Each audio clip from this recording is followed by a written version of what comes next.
নবীজির সাহাবী হযরত আলী রাদিয়াল্লাহু আনহু কয় আমার আল্লাহর বন্টন কত চমৎকার।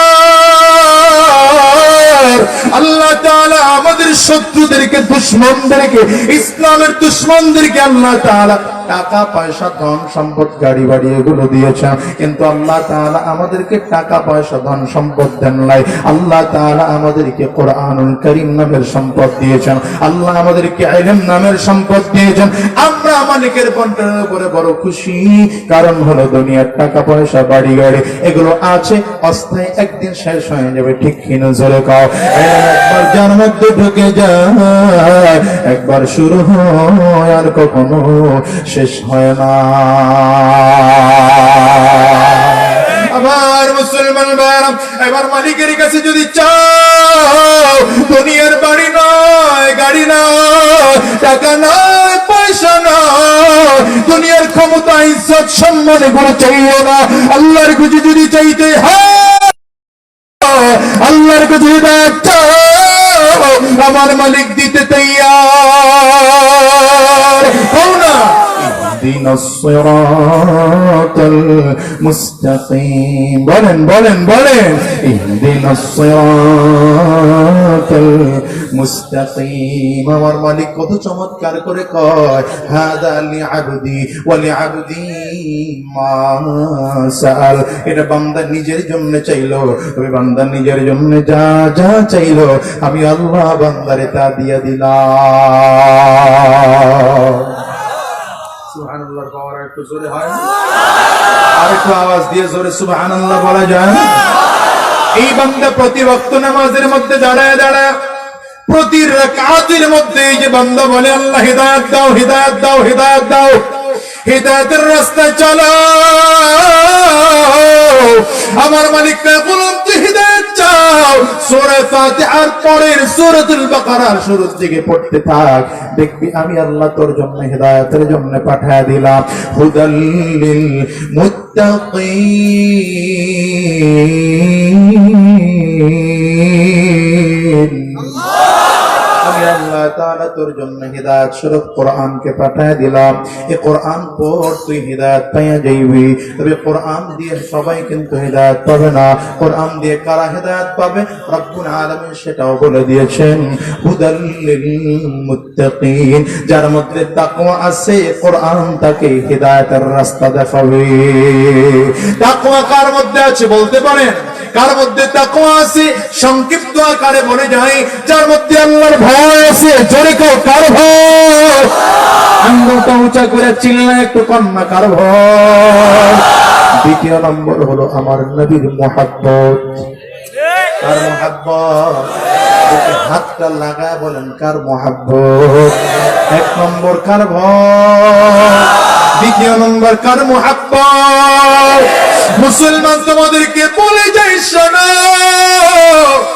এই দুনিয়ার মধ্যে যদি কাউকে ভালোবাসতে হয় তো এক নম্বর আল্লাহকে ভালোবাসবে, দ্বিতীয় নম্বর যদি ভালোবাসতেই হয় তাইলে নবীরে ভালোবাসবা, তিন নম্বরে যদি কাউকে ভালোবাসতে হয় তো মাকে ভালোবাসবা, চার নম্বর যদি কাউকে ভালোবাসতে হয় তো বাবাকে ভালোবাসবা। কথা কও না কেন মুসলমান? পৃথিবীর মধ্যে ভালোবাসার মাত্র চারজন পাত্র, এছাড়া আর কেউ ভালোবাসার পাত্র নয়।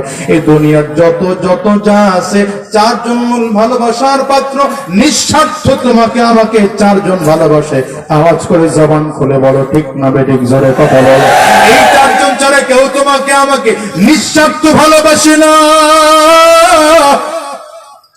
এই চারজন তোমাকে আমাকে নিঃস্বার্থ ভালোবাসে।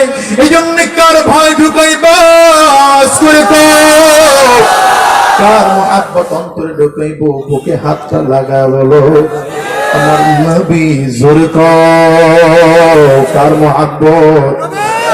মুসলমান ভাইয়ের একটু হিসাব মিলায় দেখো, হিসাব মিলায় দেখো। ওরে মুসলমান ভাইয়েরা আমার, আল্লাহর নবীর সাহাবায়ে কেরামদের মধ্যে আল্লাহর ভয়, নবীর মুহাব্বত কেমন ছিল? এরা জীবন দিতে তৈয়ার, ইসলাম ছাড়তে তৈয়ার না। এরা জীবন দিতে তৈয়ার, ঈমান ছাড়তে তৈয়ার না। জীবন দিতেও রাজি, ঈমান দিতে তারা রাজি না। ঠিক কি না? আমার মুসলমান ভাই, নবীর সাহাবীদের করুন পরিস্থিতি শুনলে নিজের কন্ট্রোল রাখা যায় না। ওই জন্য নবীজির সাহাবী আবু বকর সিদ্দিক রাদিয়াল্লাহু আনহুর নামটাকে শুনছেন। আবু বকর সিদ্দিক নবীজির সামনে একদিন দাঁড়ায় ডাক দেয়, পয়গম্বর আপনি যদি আমাকে অনুমতি দেন বাইতুল্লাহর সামনে দাঁড়ায় আমি একটু খুতবা দিতে চাই। নবী আমার দেখে বললেন, আবু বকর তুমি কেমনে ইসলামের পক্ষে দাঁড়ায় এখন বাইতুল্লাহর সামনে দাঁড়ায় খুতবা দিবা? এখন যদি তুমি খুতবা দিতে চাও মক্কার কাফির মুশরিকরা তোমার উপরে হামলা করবে, তোমাকে দুনিয়ার থেকে বিদায় করে দেবে। কারণ মুসলমানদের সংখ্যা খুবই কম, মুসলমানদের সংখ্যা মাত্র 39 জন। শুধু তাই নয়, শোনো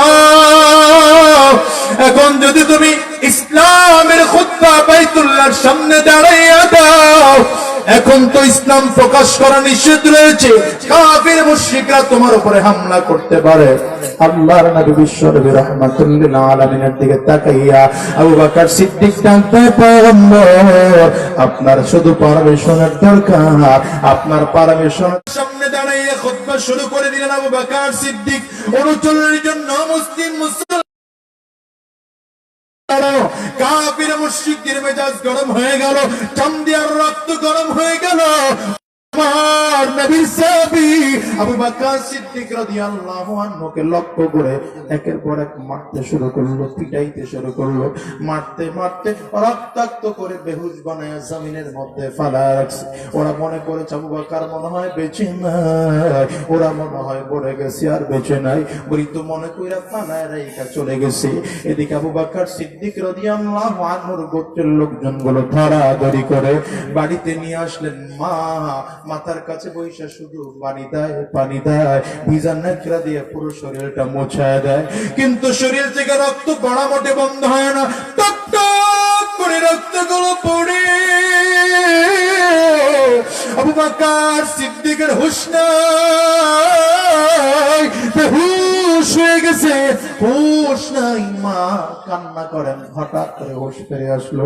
হুঁশ ফিরে আসতে দেরি হয়, মায়ের দিকে তাকায় ডাকতে, মা আমার বলো না আমার নবীজি কেমন আছে?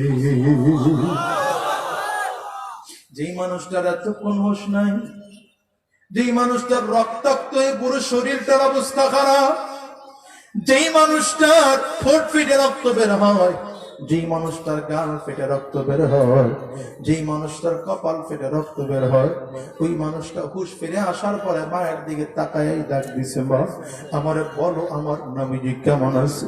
মা একটা ধমক দিয়ে ডাক দেয়, চুপ কর, আর কোনদিন এই লোকটার নাম তুই নিবি না। এই লোকটার কারণেই তোর অবস্থা খুব খারাপ, প্রচন্ড অবস্থা তোর খারাপ। মক্কার লোকজনগুলো এই মানুষটার কারণেই তোকে মেরেছে, আর কোনদিন এই লোকটার নাম তুই নিবি না। আবু বকর সিদ্দিক রাদিয়াল্লাহু আনহু ডাক দেয়, মা আমার তুমি এই লোকটার নামটা নিতে নিষেধ করো, কিন্তু তুমি কি জানো মা, আমি এই লোকটাকে না দেখলে তো আমার মোটেই ভালো লাগে না। ও মা, মনটা যখন খারাপ হয় আমার তো এই লোকটাকে দেখলেই মনটা ভরে যায়। আল্লাহু আকবার করে কারণ আল্লাহু আকবার, সবাই করে বলে আল্লাহু আকবার। আপনারা যদি এমন করেন আমি আলোচনা করব না, বন্ধ করেন। ওদিক সেদিক কি আপনাদের কাজটা কে দেখছে? অমনোযোগী শ্রোতা কেন এসেছেন এখানে? ওখানে কিছু স্বেচ্ছাসেবকরা কাজ করতেছে, আপনারা জীবনে কাজ দেখেন নাই? এই বাইকগুলো কাদের? বাম সাইডে বাইকগুলো সরায় দেন। বারবার এদিক সেদিক তাকালে একজন মানুষের মনোযোগ ঠিক থাকে।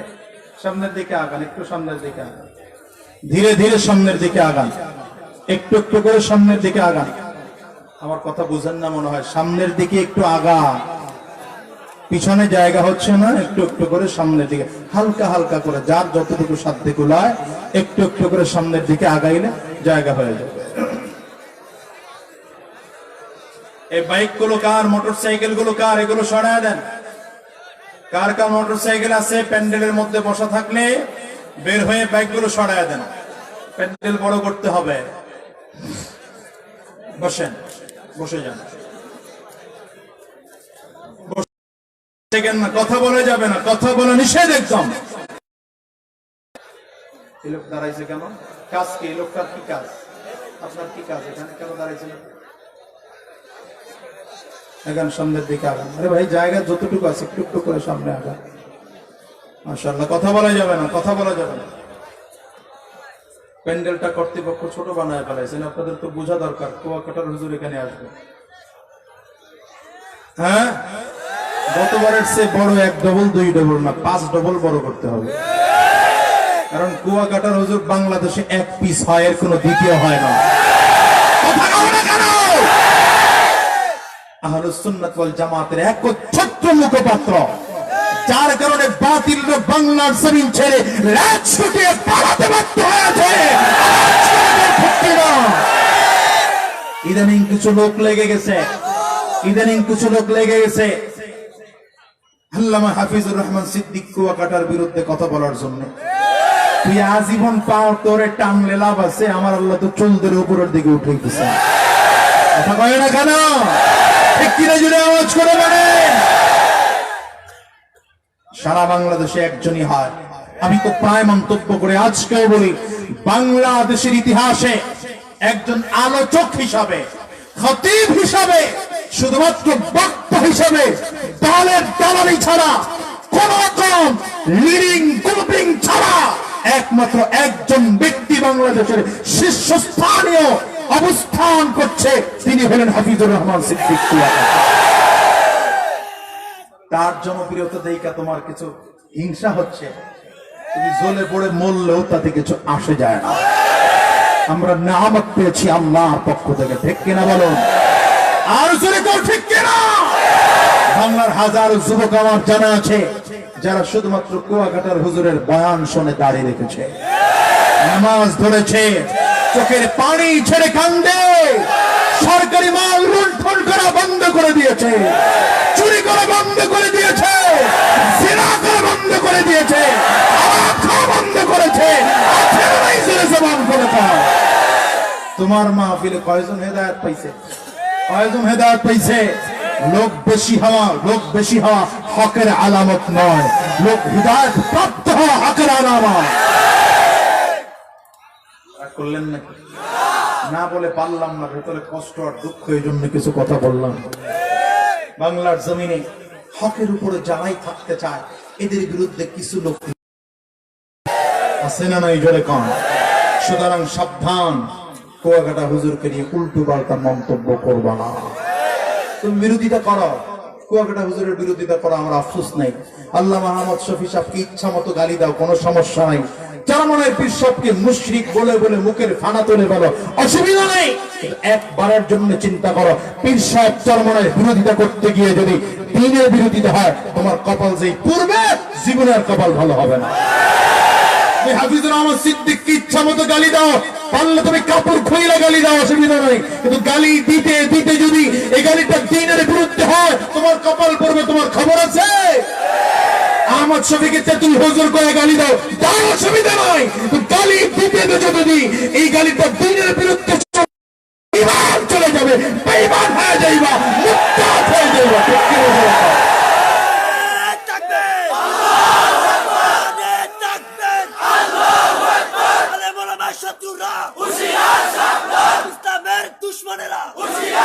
ইদানিং কিছু ছোট বয়সের কিছু আলোচক দেখছি, অল্প বয়স, আমাদের 10 বছর 12 বছর পরে দাওরা পাশ করেছে, কামেল পাশ করেছে।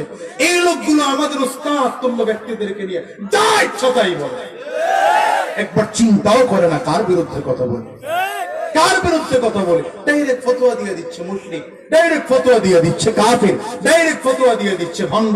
আরে বেকুফ, তুই ফতোয়া দেওয়ার আগে একবার চিন্তা করছস? একবার গবেষণা করছস? তার ইলম নিয়ে তুই চিন্তা করছস? তার সাথে কোনোদিন বসছস?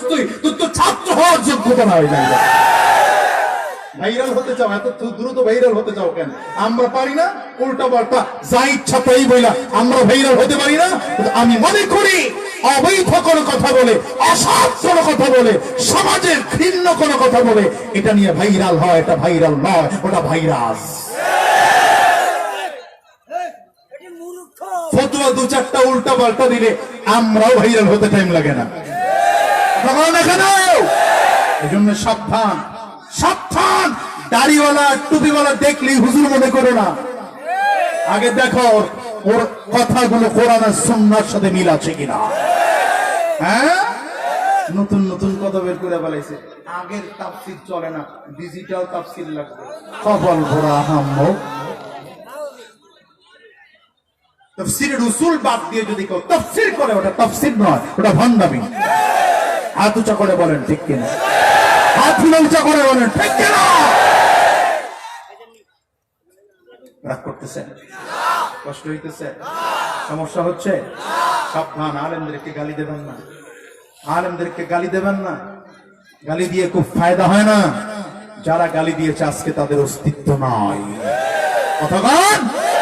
কিন্তু যাদেরকে গালি দিয়েছে আপনি দেখেন তাদের অস্তিত্ব দিন দিন দিন দিন বাড়তেছে।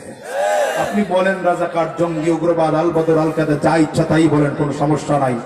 আপনি গালি দিলে কপাল আপনার পড়বে, আমগো হুজুর গর পড়বে না। আল্লাহ আমগো হুজুর গর ইজ্জত দিন দিন বাড়াইতেছে, এটা কমাবেন না ইনশাআল্লাহ। ঠিক না? আবু বকর সিদ্দিক ভুলে গেছে, ভুলে গেছে। হুঁশ ফিরে এসেছে, ডেকে কয় মা আমার নবী কেমন আছে? মাথা ফোঁক দিয়েছে, চুপ কর, আর কোনদিন এই লোকটার নাম তুই নিবি না। লোকটার কারণে তুই প্রচন্ড মার খেয়েছো, এই লোকটার কারণে তোর শরীরে শিখরা তোরে প্রচন্ড মার মেরেছে, এই শুধুমাত্র লোকটার কারণে। আর কোনদিন লোক আবু বকর সিদ্দিক ডাক দিয়া কয়, মা আমি কেমনে এই লোকটার নাম না নিয়ে পারবো? আমি কেমনে এই লোকটার নাম না নিয়ে পারবো? মা আমার কলিজা পুড়ে যায়, এই লোকটার নামটা নিলেই তো আমার কলিজা ঠান্ডা হয়ে যায়। আল্লাহু আকবার, চিল্লায় জোরে কর। ওরে মুসলমান, বিশ্বনবী রাহমাতুল লিল আলামিনের সাহাবী আবু বকর সিদ্দিক রাদিয়াল্লাহু আনহুর প্রিয় কাজ ছিল নবীজির চেহারার দিকে তাকায় থাকা, ঠিক কিনা কও? এইজন্য আবু বকর সিদ্দিক ডেকে ডেকে বলে, পয়গম্বর আমার কাছে দুনিয়ার মধ্য থেকে তিনটা জিনিস খুব প্রিয়, এর মধ্যে এক নম্বর প্রিয় নজরু ইলা ওয়াজহি রাসূলিল্লাহ।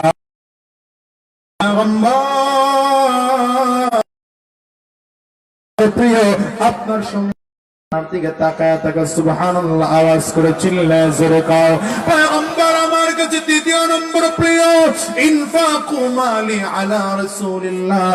আমার যত সম্পদ আছে সবগুলো আপনার জন্য খরচ করা আমার কাছে প্রিয়। আবু বকর সিদ্দিক দেখে বললেন, পয়গম্বর আমার কাছে তিন নম্বর প্রিয় হলো আমার একটা বাচ্চা কন্যা আছে, বয়স যদিও খুব কম, কিন্তু আমার এই বাচ্চা মেয়েটা কাছে বিয়ে দেব। নবী আমার হা বলেন না, না বলেন না, কি বলবেন? আমার নবী হা বললেও সমস্যা, না বললেও সমস্যা। হঠাৎ রাহমাতুল লিল আলামিন তাকায় তাকায় দেখতেছেন, যদি হ্যাঁ বলেন তাইলেও তো আবু বকর সিদ্দিকের ছোট্ট মেয়েটাকে আমার নবী কেমনে বিয়ে করবেন? আবার যদি না বলে তাইলে আবু বকর সিদ্দিকের মতো প্রিয় মানুষটা কষ্ট পেয়ে যাবে। নবী কিছু বলেন না, চুপচাপ বসা। হঠাৎ করে খেয়াল করলেন রাহমাতুল লিল আলামিনের কাছে আল্লাহ তাআলা জিবরিলকে পাঠিয়ে দেয়, একটা রেশমি রুমাল আইনা জিবরিল নবীজির হাতে দিয়া ডাক দেয়, পয়গম্বর এই রেশমি রুমালের মধ্যে একটা ছোট্ট মেয়ের ছবি আছে, যদি আপনার পছন্দ হয় বিয়ে করলে আমার আল্লাহ খুশি। নবী আমার রেশমি রুমালটা করে ডাক দিয়েছে, আবু বকর দেখো তো এই রেশমি রুমালের মেয়ের ছবিটা কার? আবু বকর সিদ্দিক ডাক দেয়, পয়গম্বর আল্লাহর কসম এই মেয়েটাই হলো আমার মেয়ে। নবী আমার ডাক দেয়, আবু বকর শুনে রাখো বললাম, এখন তোমার মেয়ে ছোট না বড় আমার দেখার প্রয়োজন নাই, তোমার মেয়ে ভালো না খারাপ দেখার প্রয়োজন নাই, তোমার মেয়ে সুন্দরী না অসুন্দরী দেখার প্রয়োজন নাই, যেহেতু আল্লাহ বলেছে আমি বিয়ে করার জন্য তৈয়ার। আল্লাহু আকবার, জবান খুলে কইবে না? আমার মুসলমান ভাইরা, এজন্য বলেছি নবীজি যতগুলো বিয়ে জীবনে করেছেন, কোন বিয়ে আমার নবী যৌবনের চাহিদা মেটানোর জন্য করেন নয়, সবগুলো বিয়ে আমার আল্লাহ পাকের আদেশ ছিল, ঠিক কিনা আওয়াজ করে বল। কারণ আম্মা জান খাদিজাতুল কুবরা রাদিয়াল্লাহু আনহা কে আমার নবী যখন বিয়ে করেন, নবীজির চেয়ে 14 বছর 15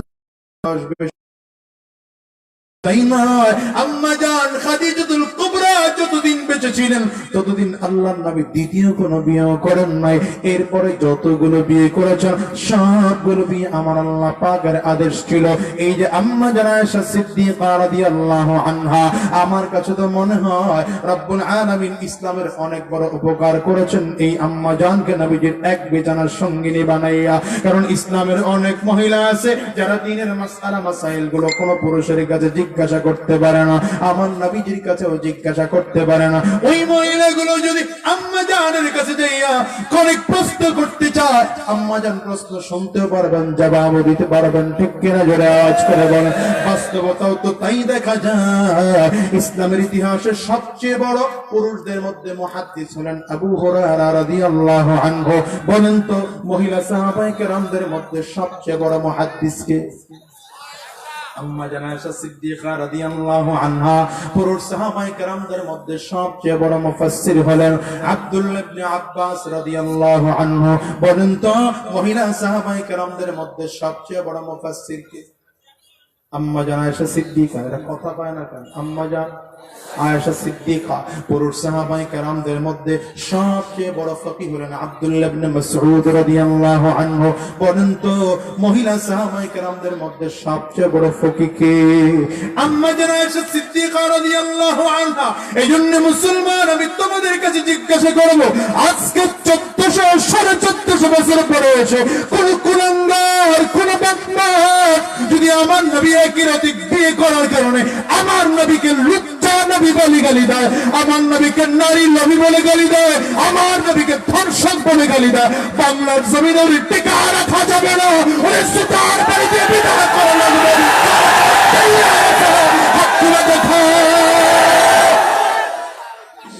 কোনো মারামারি নাই, কোন দ্বন্দ্ব নাই, কথাবার্তা পরিষ্কার, কথাবার্তা পরিষ্কার, কোনো মারামারি নাই।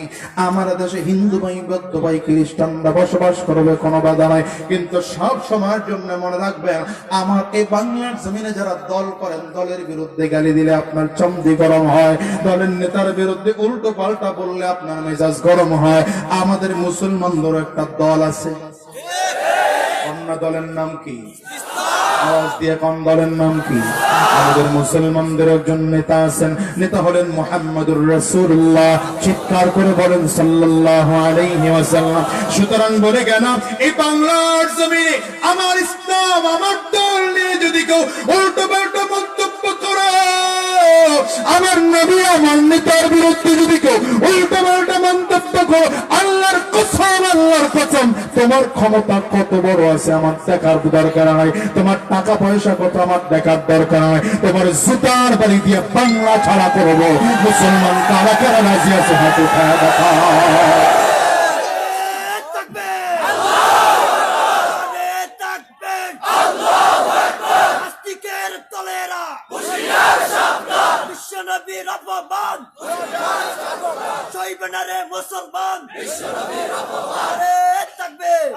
আমার মুসলমান ভাইরা, আজকের এই জনতার পক্ষ থেকে আরেকটি দাবি আমরা সরকার পর্যন্ত পৌঁছতে চাই।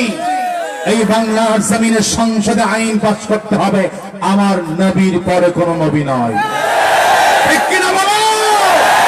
বাংলার জমিনে মির্জা গোলাম আহমদ কাদিয়ানী নামে আরেক বদমাশ নিজেকে নবী বলে দাবি করেছে। বাংলার জমিনে ওর কিছু চামচা রয়েছে যারা বিভিন্ন সময় মুসলমানদেরকে বিভ্রান্ত করার জন্য উঠে পড়ে লেগেছে। আওয়াজ করে দাও ঠিক কিনা? ওরা মাদ্রাসে হামলা করে, ওরা মসজিদে হামলা করে।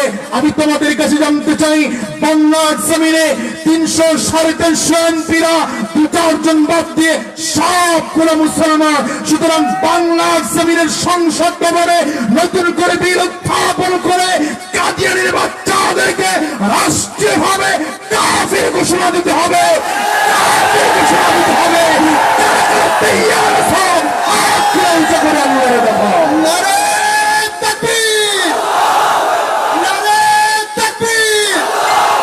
ইসলামের শত্রুরা, নাস্তিকদের আস্তানা, রবির পরে রবি নাই, সংসদে আইন চাই।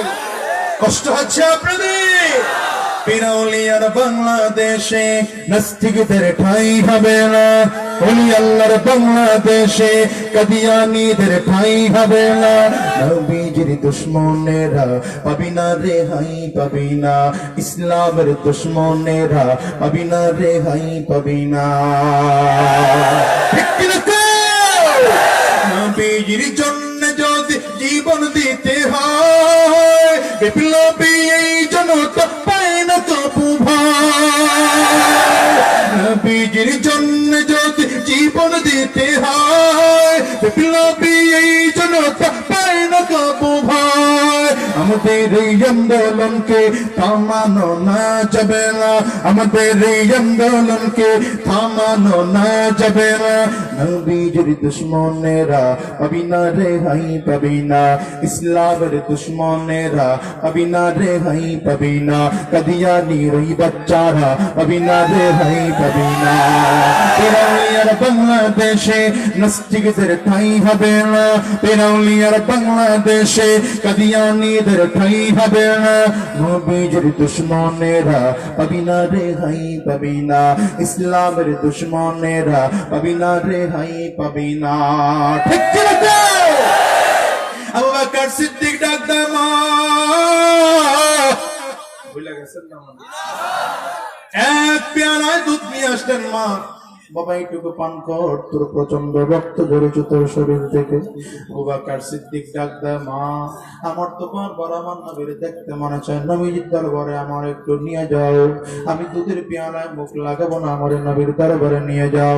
বারবার বারবার করে দুধের পেয়ালাটা সামনে এনে দিলেন। আবু বকর সিদ্দিক কসম করলেন, আল্লাহর কসম, মা যতক্ষণ পর্যন্ত আমার নবীকে না দেখবো ততক্ষণ পর্যন্ত দুধের পেয়ালার মধ্যে মুখ লাগাবো না।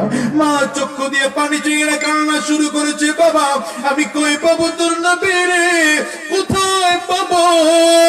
আবু বকর সিদ্দিক ডাক দেয়, মা যদি কোথাও তুমি না পাও আমরের বাড়িতে যাও, আমরের বোনের কাছে গিয়ে জিজ্ঞাসা করো, আমার বলে দিতে পারবে। দৌড়ায় উম্মে জামিলের কাছে চলে গেলেন আবু বকর সিদ্দিকের মা। ডাক দিয়া কয়, মা গো আমার বলনা তোদের নবী মুহাম্মদ কই? হযরত ওমর ফারুক তখন কালিমা পড়ে মুসলমান হন নাই। চিন্তা করলেন এই মুহূর্তে যদি বলি আমার নবী অমুক জায়গা আছে তাইলে সবাই জেনে যাবে আমিও কালিমা পড়েছি।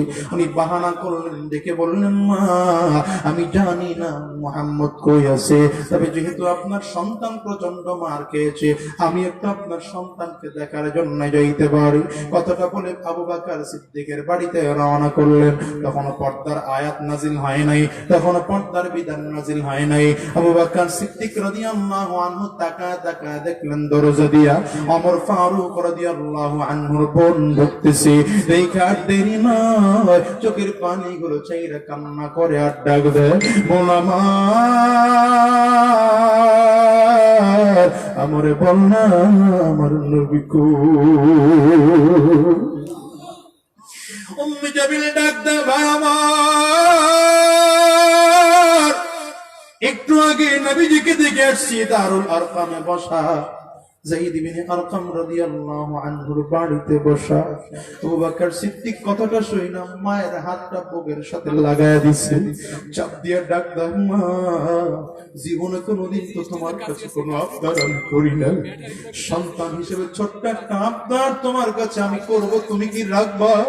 ও মা এই পাও দিয়ে আমি হাইটা হাইটা নবীজির কাছে যাওয়ার মতো সাধ্য আমার নাই।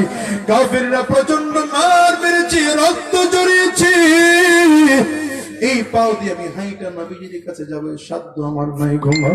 তুমি যদি আমারে বলো আমি তোমার কাঁধের মধ্যে ভর করে একটা নবীজির কাছে যাইতে চাই।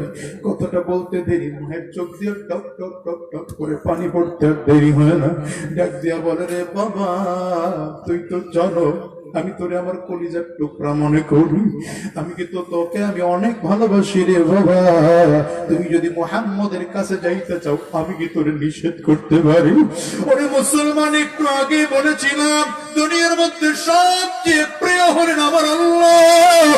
আওয়াজ করে চিল্লায় কর, দ্বিতীয় নম্বর আমার নবী, তিন নম্বর হলেন মা। কাউনা কে?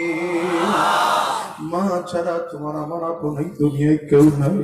বাবা ছাড়া আপন তোমার আমার এই দুনিয়ায় কেউ নাই। ও মুসলমান, বাবা মা যার ঘরে আছে এই কথাটা তোমার কাছে ভালো লাগবে না, কারণ তুমি তো মায়ের কদর বোঝো না, তুমি তো বাবার কদর বোঝো না। এই ভরা মজলিসে যাদের মা নাই, যাদের বাবা নাই, তারা বুঝবে আব্বা মা না থাকা কতটা কষ্টে। ওর কলিজার টুকরা যুবক, আজকে সুন্দরী স্ত্রী পাইয়া, শিক্ষিতা স্ত্রী পাইয়া মাকে ভুলে গেছ। মাকে কোনোদিন খবর নিতেও চাও না, মাকে একটু ডাক দিতেও চাও না, মাকে একটু বলতেও চাও না, মায়ের খবরটাও নিতে চাও না। আলাদা রুম তৈরি করে ওখানে আরামায়েশের মধ্যে তুমি থাকো, মা কুলের ঘরে ঘুমায়, মা তোমার রুমে ঢুকতেও ভয় পাওয়া যায়। আরে কলিজার টুকরা যুবক, আমি তো তোদেরকে প্রায় বলি, আজকে বলি রে ভাই, এই ভরা মজলিসটার মধ্যে যার যার মা নাই তাদের কাছে জিজ্ঞাসা কর, আজকে মা যাদের নাই এদের কলিজায় কত আঘাত লাগে।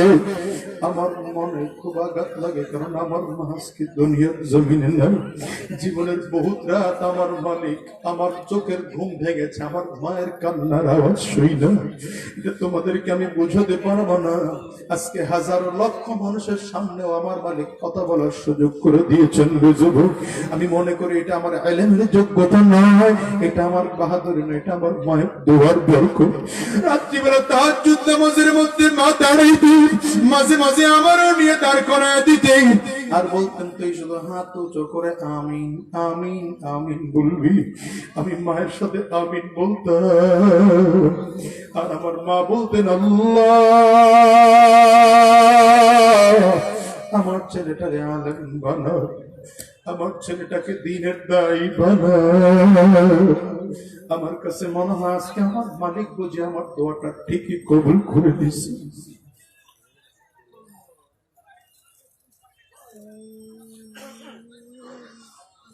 দুঃখ কলিজা ফেটে যায় রে যুবক, যে মায়ের দোয়া আমার আল্লাহ তাআলা তো বড় করলেন, সেই মাসকে আমার বুকে না। এই মাহফিল শেষ করে দিলে বাসায় যাই বা দরজায় টোকা দিবা, হয়তো মা দরজা খুলবে। আমি বাসায় গিয়ে দরজায় টোকা দিলাম, মা কোনোদিন দরজা খুলবে। কলিজার টুকরা যুবক, আমি দাঁড়াইছি আপনাদের আমার সাথে একটা দিছি চার্জে দিছি আজকে ভরা মজলিসের মধ্যে আমি যদি তোমাদেরকে দেখাই, যার ঘরে মা নাই, যার ঘরে বাবা নাই, এদের চেয়ে দুঃখী মানুষ আল্লাহর জমিনে নাই।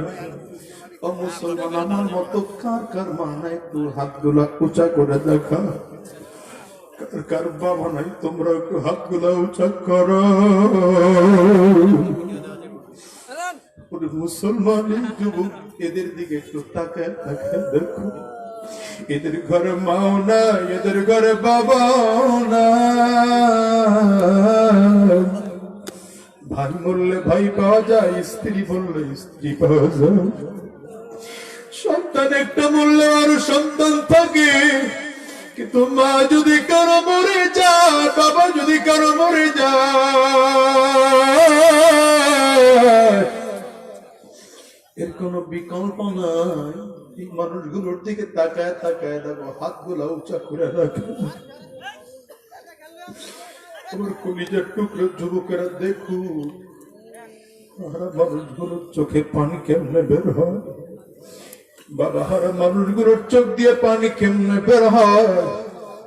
ওরে কলিজার টুকরো যুবক ভাই, আজকে তুই মাকে ভুলে গেছো, বাবারে ভুলে গেছো, তোর কি খবর আছে? এই মা তোমাকে আমাকে 10 মাস 10 দিন বুকের মধ্যে ধারণ করেছে, হাত নামা বুকের মধ্যে ধারণ, পেটের মধ্যে ধারণ করেছে। কত লাথি মারছি, মা জমিনে বইসা পড়ছে, তারপরও সন্তানরে বুঝতে দেয় না, দুনিয়ার কাউরে বুঝতে দেয় না। মা অসুস্থ হয়ে গেছে, আবার এসে আমাকে লাথি মারছে। এই কলিজার টুকরো যুবক, একটু হিসাব মিলা। ওই মা দুনিয়ার জমিন তোমার আমার যখন নিয়ে আসলো, মা ডান পাশে শুয়ে আছো, হঠাৎ করে বিছানায় পেশাব করে ভিজায় দিস। মা চিন্তা করলো সন্তানটা ঠান্ডা লেগে যাবে, নিজে ভিজা জায়গায় শুয়ে সন্তানটারে উঠে বাম সাইডে শোয়াইছে। লেখে গেল বাম সাইডে বিছানায় পেশাব করে বাচ্চা ভিজায় দিছে। মা চিন্তা করলো বাচ্চাটা ঠান্ডা লেগে যাবে, এবার মা নিজে পুরো ভিজা জায়গায় পিঠটা লাগাইয়া দিয়ে বাচ্চাটার বুকের উপরে উঠাইয়া মায়ের 12 হাত শাড়ি পুরোটাই ভিজা।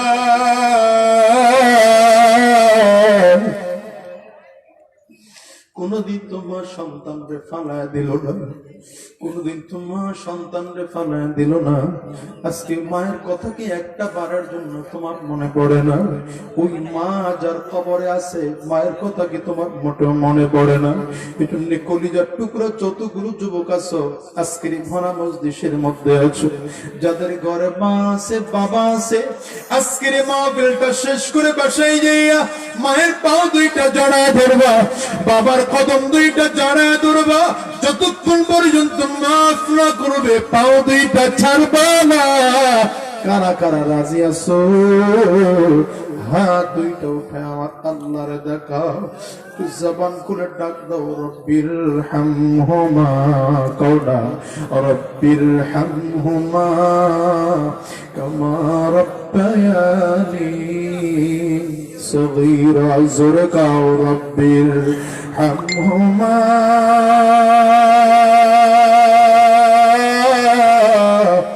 কামা রব্বায়ানি সগীরা। কলিজার টুকরো যুবক আবু বকর সিদ্দিকের মা চোখের পানিগুলো ছেড়ে কাঁদবে আর ডেকে কয়, বাবা তোর যদি মুহাম্মদের দেখতে মনে চায় দেরি করবো না, তোর নিয়ে মুহাম্মদের কাছে রওনা হবো। মা আস্তে আস্তে করে আবু বকর সিদ্দিক নিয়ে রওনা হলে করে আবু বকর সিদ্দিক রওনা হলেন। পায়ের মধ্যে রক্ত, পাও দিয়ে হাঁটতে পারেন না। কাফিররা মারতে মারতে পায়ের মধ্যে দাগ পড়ায় ফেলাইছে, চামড়া গুলো ফাটায় দিছে, হাঁটতে পারে না। পাও গুলো লেছড়ায় লেছড়ায় সামনের দিকে হাঁটতেছে। মা কাঁধের মধ্যে নিয়ে নিয়ে আবু বকর সিদ্দিক রওনা করেছে। দুইজনের কাঁধে ভর করে সামনের দিকে আগাইতেছে। আমার নবীজি দূর থেকে তাকায় দেখলেন প্রিয় সাহাবী, প্রিয় মানুষটা আমার দিকে আসতেছে। নবীজি বসার থেকে দাঁড়ায় গেলে, আমার নবী বসার থেকে দাঁড়ায় গেছেন। শুধু তাই নয়, আমার নবী এক কদম দুই কদম সামনের দিকে বাড়ায়। হঠাৎ করে তাকে দেখে আবু বকর সিদ্দিকের প্রিয় মানুষ, সবচেয়ে প্রিয় সাহাবী, পুরো শরীরটা রক্তে ভরা, চাদরগুলো রক্তে ভিজে গেছে, ঠোঁট ফেটে রক্ত টপ টপ করে বের হয়, কপাল ফেটে রক্ত টপ টপ করে বের হয়, গাল ফেটে রক্ত বের হয়। আমার নবী দেখা নিজের আর কন্ট্রোল রাখতে পারলেন না, চোখ দিয়ে যেন অজান্তেই বিশ্বনবীর পানি পড়া শুরু হয়ে গেল।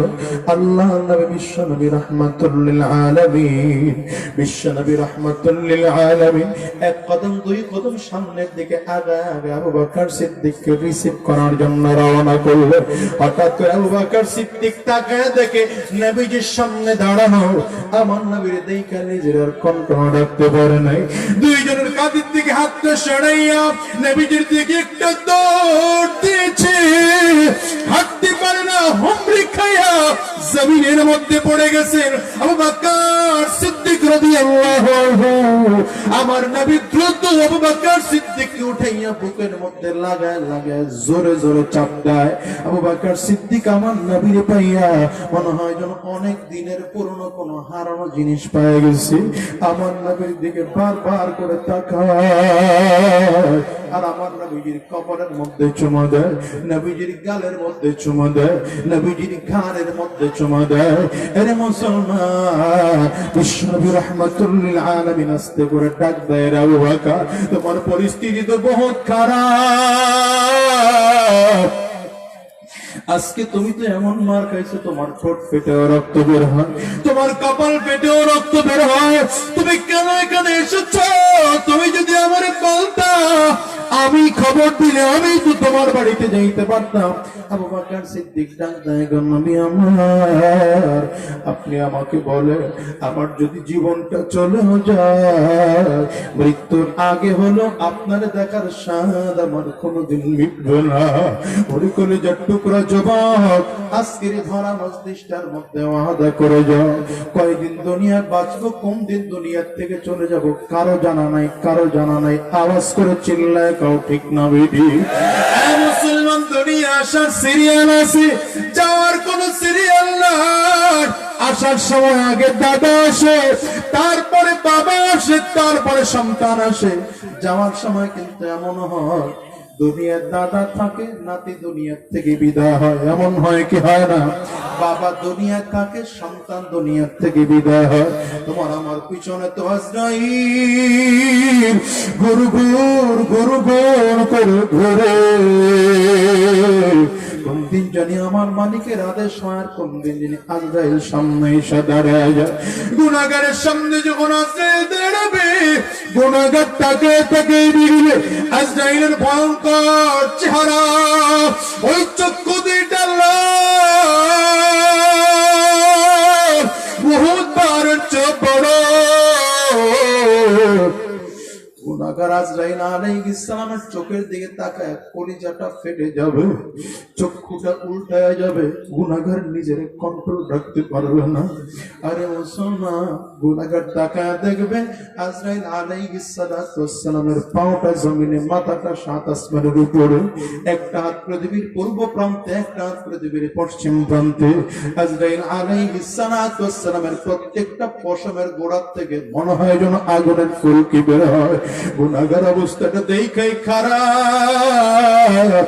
এই মুহূর্তে আজরাইল আলাইহিস সালাম রূহটার মধ্যে এত জোরে থাবা মারবে, কলিজার রগগুলো টাস টাস টাস টাস করে ছিঁড়ে যাবে। রূহটা আজরাইলের হাতে চলে আসবে। যদি তুমি জান্নাতি হও, তাইলে জান্নাতের ফেরেশতারা নিয়ে রওনা করবে। আর যদি জাহান্নামী হও, ওর কপাল পোড়ার দল, এই রূহটা কিন্তু কবরে ওই জাহান্নামের দিকে নিয়ে রওনা হবে। তোমার আমার এইবার লাশ, এখন কোনো পায়ের শক্তি নাই, কথা বলার শক্তি নাই, দেখার শক্তি নাই, হাত দিয়ে ধরার শক্তি নাই। আরে মুসলমান, হিসাব নিলাম, এই পাও দিয়ে হাইটা হাইটা কত দূরে গেছো, কত বাহাদুরি তুমি করেছো। আজকে কোন বাহাদুরি তোমার কাজে লাগে না, সব বাহাদুরি তোমার শেষ। কোন বাহাদুরি তোমার কাজে লাগবে রে ভাই? কোন বাহাদুরি তোমার আজকে কাজে লাগবে না। মুসলমান, একটু হিসাব মিলে দেখো, এই দুনিয়া কেউ থাকার জন্য আসে নাই, সব দুনিয়ার থেকে বিদায় নেবে। তবে 2 দিন আগে আর 2 দিন পরে ব্যাপারটা এই, ঠিক কিনা? আজ করে জোরে চিল্লায় কও। তোমার আমার মৃত্যু যখন হয়ে যাবে, ওই দামি খাট থেকে নামায় নিচে ফ্লোরের মধ্যে বিছায়া, চাটাই বিছায়া লম্বা করে শোয়া দিবে। কোথায় বাড়ি, কোথায় গাড়ি, কোথায় টাকা, কোথায় পয়সা, কোথায় ধন, কোথায় সম্পদ, কোথায় সন্তান আদি কারো কোনো খবর থাকবে না। সব পয়সা তোমার আমার সামনে কান্নাকাটি শুরু করবে। সন্তানগুলো বাবা বাবা বলে ডাক দেবে। আরে মুসলমান, তুমি আর আমি ডাকের সাড়া দেওয়ার মতো কোনো সুযোগ থাকবে না। একদল লোক চলে যাবে বড়ই পাতা দিয়ে গরম পানি করার জন্য, একদল লোক চলে যাবে বাজারে তোমার আমার কাফনের কাপড় কেনার জন্য, একদল লোক চলে যাবে সাবান কেনার জন্য, একদল লোক বাজারে কিনারায় চলে যাবে তোমার আমার জন্য মশারি টানানোর জন্য। সুন্দর করে মশারি টানাইয়া ওই মশারির মধ্যে শোয়াইয়া গরম পানি দিয়ে গোসল করবে। বাড়ি আর গাড়ি আর টাকা পয়সা দিয়ে কোনো বাহাদুরি করে কোনো লাভ নাই। ওরে মুসলমান, গরম পানি দিয়ে গোসল করাইয়া, 3টা সাদা কাপড় দিয়ে প্যাকেট করাইয়া, মাথার মধ্যে একটা বান দেবে, পায়ের মধ্যে একটা বান দেবে, কোমরের মধ্যে একটা বান দেবে, চিন্তা বান দিয়ে কাটিয়ার মধ্যে শোয়াইয়া খোলা ময়দানে নিয়ে জানাজা পড়াইয়া আস্তে আস্তে করে কবরের দেশে নিয়ে রওনা হবে। ওই কবরের পাশে লাশটা রাখিয়া তিনটা লোক টপ টপ টপ টপ করে লাফ দিয়ে কবরের মধ্যে নেমে যাবে। একজন তোমার আমার মাথায় ধরবে, একজন পায়ে ধরবে, একজন কোমরে ধরবে। তিনটা লোক ধরাধরি করিয়া আস্তে করে তোমার আমার কবরের মধ্যে নামাইবে। ওরে মুসলমান, কবরের মধ্যে নামাইতে দেরি গুনাহগার চিল্লাবে আর ডাক দিবে, আমার কবরের মধ্যে রাখবি না। ওই কবরে বড় বড় সাপ আমার দিকে হা করে তাকাইয়া আছে, ওই কবরের বড় বড় বিচ্ছু আমার দিকে তাকাইয়া আছে। ওই কবরের মধ্যে জাহান্নামের আগুন ধাও ধাও ধাও ধাও করে জ্বলতেছে, আমার এইখান থেকে বের কর। গুনাহগারে এত চিল্লাবে, এত চিল্লাবে, কেউ তার কাছে আসবে না, কেউ তাকে রক্ষা করার জন্য আসবে না, কারো ডাক কেউ শুনবে না। কবরের মধ্যে রেখে তিনটা লোক টপ টপ করে লাফতে উপরের দিকে উঠে যাবে, আস্তে আস্তে করে বাঁশগুলো বিছাবে। বাঁশের উপরে চাকাই গুলো দিয়া মাটির চাকা গুলো একটা একটা করে ফালাইতে থাকবে। আহারে আর আওয়াজ করবে, মিনহা খালাকনাকুম ওয়া ফিহা নুঈদুকুম ওয়া মিনহা নুখরিজুকুম তারাতান উখরা। আল্লাহ বলেন, এই মাটি দিয়ে তোরে বানাইছি, আবার এই মাটির মধ্যেই তোরে আসতে হবে, আবার এই মাটির থেকেই তোরে উঠাবো। ওরে মুসলমান, কিসের অহংকার করো রে যুবক ভাই, কিসের এত বাহাদুরি করো রে ভাই? কত বাহাদুর, তোমার চেয়ে বড় বড় বাহাদুর দুনিয়ার থেকে বিদায় হয়েছে, তোমার চেয়ে কত বড় টাকাওয়ালা দুনিয়ার থেকে বিদায় হয়ে গেছে, তোমার চেয়ে কত বড় ক্ষমতাওয়ালা দুনিয়ার থেকে বিদায়। ওই ফিরআউন, নমরুদ, কারুন, সাদ্দাত, হামান, আবু জাহাল, আবু লাহাব, উতবা, সাইবা তোমার আমার চেয়ে ক্ষমতাওয়ালা মোটেও কম ছিল না, তোমার আমার চেয়ে টাকাওয়ালা মোটেও কম ছিল না। আজকে তারা কই ওই কবর তোমার আমার দিকে তাকা বারবার করে ডাক দেয়, আনা বাইতুস সালাম, আনা বাইতুল ওয়াহদা, আমি বড় একাকির ঘর, আমি বড় অন্ধকার ঘর, আমার কাছে সাথীও নাই, বাতিও নাই, বাড়িও নাই, গাড়িও নাই, আমার কাছে টাকাও নাই, পয়সাও নাই, আমি কাউরে চিনি না, আমি শুধু চিনি আমার। যদি ভালো আমল করে আসতে পারো আমি কপাল পরা, আমি তোমাদের সাথে ভালো ব্যবহার করব, আর যদি ভালো আমল করে আসতে নাই পারো, ওরে কপাল পরার দল, আমি দুই দিকের মাটি সংকীর্ণ হইয়া এত জোরে চাপ মারবে, একটা পাদের হাতে আর একটা পাশে নিয়ে পৌঁছাইয়া দেব। ওরে কপাল পরার দল,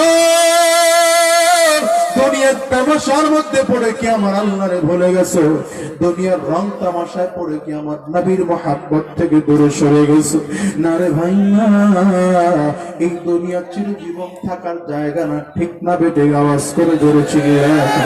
এই দুনিয়ায় কেউ থাকতে পারে না, তুমি আর আমিও এই দুনিয়ায় থাকতে পারবো না। এই দুনিয়ায় কারো থাকার জন্য আসি নাই, সবাই বিদায় নেওয়ার জন্য আসছি। আসার সিরিয়াল আছে, যাওয়ার কোন সিরিয়াল, কিন্তু আগে দাদা আসে, যাওয়ার সময় আমানা হয়। দাদা দুনিয়া থাকে, নাতি দুনিয়ার থেকে বিদায় হয়, বাবা দুনিয়া থাকে, সন্তান দুনিয়ার থেকে বিদায় হয়। আজকের ভরা মজলিসটার মধ্যে যারা আছো, আগামী বছর হয়তো এই মাহফিলটা হবে, এই মাহফিল হয়তো হাজার লক্ষ মানুষ উপস্থিত হয়ে যাবে, এখানে বক্তা আলোচনা করবে। এমন হতে পারে তোমার আমার আজকের মাহফিলটা জীবনের শেষ মাহফিল, আজকের এই মোনাজাতটা হয়তো তোমার আমার জীবনের শেষ মোনাজাত হতে পারে কি পারে না? আওয়াজ করে চিল্লাটাও হতে পারে কি পারে না? আজকের এই রাতটা তোমার আমার জীবনের শেষ রাত হতে পারে কি পারে না? আওয়াজ করে বলো। ওরে মুসলমান আমার যুবক ভাই, তামাশার মধ্যে পড়ে আমার আল্লাহকে ভুলে গেছে, থেকে ওয়াদা করে যাও, আমার নবীর মোহাব্বত কইরা মাথার মধ্যে একটা টুপি, আমার নবীর মোহাব্বত করে লম্বা একটা জুব্বা পরবা, আমার নবীর মোহাব্বত করে মুখের দাড়িটা লম্বা করবা, আমার আল্লাহর ভয় অন্তরে ঢুকাইয়া 5 ওয়াক্ত নামাজ আদায় করবা। আমার আল্লাহর ভয় অন্তরে ঢুকাইয়া সুদের ধারে কাছেও যাবা না। আমার আল্লাহকে মুহাব্বত কইরা ঘুষের ধারে কাছেও যাবা না। আর মনটারে বুঝ দাও, বারবার করে নিজের মনের মধ্যে আনো, দুনিয়ার টাকা পয়সা বাড়ি গাড়ি দুনিয়ার ধন সম্পদ দিয়ে লাভ নাই, এগুলো সব আমার আপন একজনই, তিনি হলেন আল্লাহ। জোরে আওয়াজ দিয়ে ডাক দাও, 1 নম্বর আপনকে। আঙ্গুলটা উঁচা করে চিল্লা কও, 1 নম্বর আপনকে। আঙ্গুলটা উঁচা করে চিল্লা জোরে কও, 1 নম্বর আপনকে। আমার আল্লাহ দুনিয়া তোমার আপন, পরকালেও তোমার আপন, হাসরেও তোমার আপন, মিজানেও তোমার আপন। বলছেন তো আমার আল্লাহ তোমার আপন, ঠিক না? বেটে আওয়াজ করে বল, আর কেউ তোমার আপন না, আর দুনিয়ার কেউ তোমার আপন না। এই জন্য আল্লাহর পাক্কা সাচ্চা বান্দা যারা, এরা কিয়ামতের ময়দানে দাঁড়ায় দাঁড়ায় হাসর নাসর মিজান পুলসিরাতের খবর থাকবে না। এরা আমার মালিক রে কোথায় গেলে পাওয়া যাবে, ওই দিকে শুধু দৌড়াবে। আওয়াজ করে চিল্লা কেউ ঠিক কিনা? হাদিসের মধ্যে আসছে একদল আল্লাহর পাগল থাকবে, এই পাগল গুলো তাকায় তাকায় দেখবে ডান দিক থেকে জাহান্নামের আগুন আগায়, ঘুরে ঘুরে আওয়াজ দিয়ে আগায়। এদের খবর নাই বাম দিক থেকেও জাহান্নামের আগুন সামনের দিকে আগায়, পেছন দিক থেকেও জাহান্নামের আগুন সামনের দিকে আগায়, সামনের দিক থেকেও জাহান্নামের আগুন সামনের দিকে আগায়। আল্লাহর বান্দাদের কিয়ামতের ময়দানে দাঁড়িয়ে দেখবে সূর্য মাথার মুঠো মাত্র উপরে দেখা যায়, মাথার মগজগুলো সূর্যের তাপে টকবক টকবক টকবক করে ফোটা শুরু করে দিয়েছে। আরে আল্লাহর কিছু পাগল থাকবে, ওই যে নিচের দিকে তাকায় দেখবে এরা তামার জমিন হয়ে গেল। কিন্তু আল্লাহর কিছু পাক্কা সচ্চা ইমানদার পাগল, ওদের কোনো খবর নাই, ওরা পুরো ময়দানে মাহশারে শুধু দৌড়ায়, কোথায় জান্নাত, কোথায় জাহান্নাম, কোথায় আযাব, কোথায় পুলসিরাত, কোথায় মিজান, কোথায় কি, ওদের কোনো খবর নাই। এরা শুধু সারা ময়দানে দৌড়ায় আর চিল্লায় ডাক দেয়, আমার মালিক গো, আমার আল্লাহ গো। আমার আল্লাহর পাওয়ার জন্য কত জায়গায় দৌড়াইছি, আমার মালিককে কি পাবো না? ফজরের নামাজের আযান শুনে আর করে থাকতে পারি না, ঠান্ডা পানি দিয়ে ওযু কইরা যায় নামাজের মধ্যে দাঁড়ায় গেছি, দৌড়ায় মসজিদে চলে গেছি। ফজরের নামাজে আমার মালিক রে গিয়ে দেখা পাই নাই, আবার যোহরের নামাজের সময় চলে গেলাম, ওখানে গিয়ে আমার মালিক রে পাই না। আবার আসরের নামাজের সময় আবার মসজিদে চলে গেলাম, আমার মালিক রে পাইলাম না। আবার মাগরিবের সময় আমার মালিকের কাছে চলে গেলাম, ওখানেও গিয়ে আমার মালিক আল্লাহ রে পাইলাম না। ঈশার নামাজের সময় আবারও দৌড়ায় দৌড়ায় চলে গেলাম, আমার আল্লাহ রে পাইলাম না। আমার আল্লাহ রে 3-5 ওয়াক্ত নামাজে হাজিরা দিয়াও না পাইয়া রাত্রিবেলা ঘুমাইতে আল্লাহর কিছু বান্দা ঘুমাইতে পারে না। ওই কিয়ামতের ময়দানে সেদিন তারা দৌড়াবে আর বলবে, আমরা কিন্তু 5 ওয়াক্ত নামাজে তোমারে না পাইয়া আমরা তোমারে বলতে পারি না, ও মালিক তোমারে পাওয়ার জন্য রাত্রিবেলা ঘুম আসে নাই চোখে, ঠান্ডা পানি দিয়ে ওযু কইরা যায় নামাজটা কিবলামুখী করে বিছাইয়া নামাজ পড়ে মালিক তুমি কো,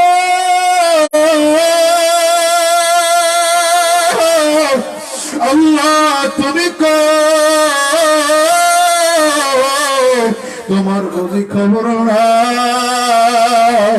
তুমি বুঝি সাধারণ মানুষের কাছে দেখা দাও না? চক্ষু তো তোমার দিয়া দেখা যাবে না, এই সাধারণ চোখ না। আল্লাহ তারপর আবেগ আমরা ধৈর্য রাখতে পারি না। ওই টঙ্গীর ময়দানে গিয়া 3 দিন তাইরা ছিল, উজানির ময়দানে গিয়া 3 দিন 2 দিন 3 দিন পয়রা ছিল।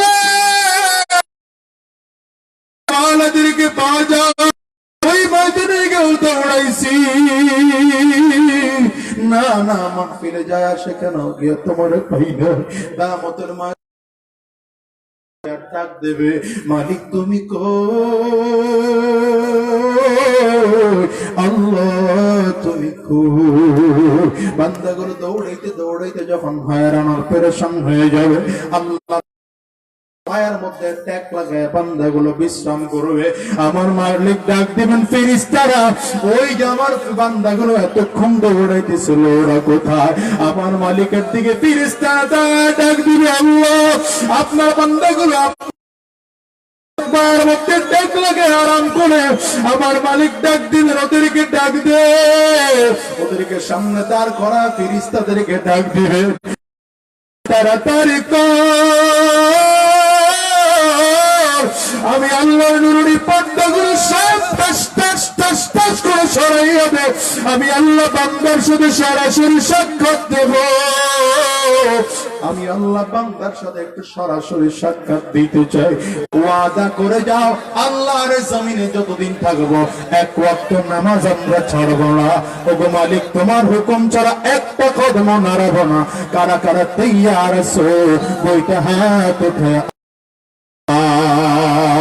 চিল্লায় জোরে একটা ডাক দাও, আর জোরে আল্লাহ আল্লাহ। সবাই মিলে আমরা ওয়াদা করলাম এক ওয়াক্ত নামাজ ছাড়বো না, তোমার হুকুম ছাড়া একটা কদম নাড়াবো না। আল্লাহ তুমি কবুল করে নাও, জবান খুলে বলো আমিন, আরো জোরে আওয়াজ করে বলো আল্লাহুম্মা আমিন। মাশাআল্লাহ, আলহামদুলিল্লাহ।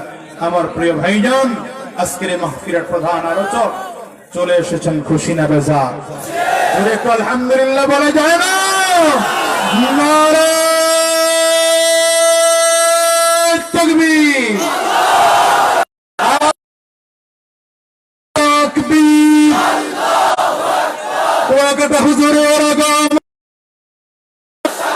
শুভেচ্ছা স্বাগতম, ওয়াকাত হুজুর এগিয়ে চলো, আল্লাহ আছেন তোমার সাথে, হুজুর আল্লাহ আছেন তোমার সাথে, নারে তাকবীর। আল্লাহ পাক আমার এই শ্রদ্ধা ভাজন ভাইজানের কণ্ঠের মধুরতা আরো বাড়িয়ে দিক, কণ্ঠের কথার শক্তি আরো বাড়িয়ে দিক, বাতিলদের জন্য থ্রেট হয়ে যেন দাঁড়াতে পারে, ঠিক কিনা জোরে বলুন। মুশরিকরা, বেঈমান, মুরতাদরা কুয়াকাটা হুজুরের বিরোধিতা করতে পারে, কিন্তু ইদানিং দেখছি কিছু দাড়িওয়ালা টুপিওয়ালারাও কুয়াকাটা হুজুরের বিরুদ্ধে লেগে গেছে। আমি তোমাদের কাছে বলবো, কোন মুসলমান কুয়াকাটা হুজুরের বিরুদ্ধে কথা বলতে পারে না। বলেছি, বলো তুমি চরমনার বিরুদ্ধে গালি দাও, অসুবিধা নেই, তুমি কুয়াকাটা হুজুরকে ইচ্ছা মতো গালি দাও, সমস্যা নেই। তোমার গালিটা যদি দিতে দিতে দিনের বিরুদ্ধে চলে যায়, কপাল কিন্তু পড়ে যাবে, ঠিক কিনা জোরে বলুন। আমি আগে বলেছি, আবারও বলছি, বাংলাদেশের ইতিহাসে কুয়াকাটা হুজুরের মতো জনপ্রিয়তা আজ পর্যন্ত কেউ অর্জন করতে পারে নাই। সুতরাং পারলে গনিমতকে মূল্যায়ন করে, এই গনিমতকে মূল্যায়ন করে হাত উঁচু করে দোয়া করা দরকার আমাদের। আল্লাহ, রাত্রিবেলা কান্না করা দরকার, আল্লাহ কুয়াকাটা হুজুরকে আমাদের মাঝে দিছ, এই মানুষটার হায়াত তুমি আরো বাড়িয়ে দাও। না করে কিছু কপাল পড়ার দল শত্রুতানি করো বেটা, তোর শত্রুতায় এই ব্যক্তির কি আসে যায়? কথা বল না কেন, কি আসে যায়? তোর মতো ব্যক্তি কুয়াকাটা হুজুরের বিরুদ্ধে কথা বললে কি আসে যায় বেটা? আমার কাছে ছোট একটা জিনিস মনে হয়েছে, আসলে এগুলো ওই গলি সিপা গলির বক্তা, তো এই জন্য বড়দের বিরুদ্ধে কথা বলে একটু ভাইরাল হতে চায়, ঠিক কিনা বলুন? আমরা দেখতে পাচ্ছি ভাইরাল নয়, তোমরা ভাইরাস হয়ে যাচ্ছ। সুতরাং বলবো, কুয়াকাটা হুজুর আমাদের জন্য আল্লাহর পক্ষ থেকে নামাত। আল্লাহ পাক এই কুয়াকাটা হুজুরের হায়াত বৃদ্ধি করে দিক। জোরে খান আমিন। কয় নাই কে ডাকা দেখেন তো, আর জোরে খান। আমার জন্য দোয়া চাই, আপনার জন্য দোয়া করি। কথা বলায় যদি কেউ আঘাত পেয়ে থাকেন, আল্লাহর ওয়াস্তে মাফ চাই। ওয়া মা তাওফীকি ইল্লা বিল্লাহ। আসসালামু আলাইকুম ওয়া রাহমাতুল্লাহ।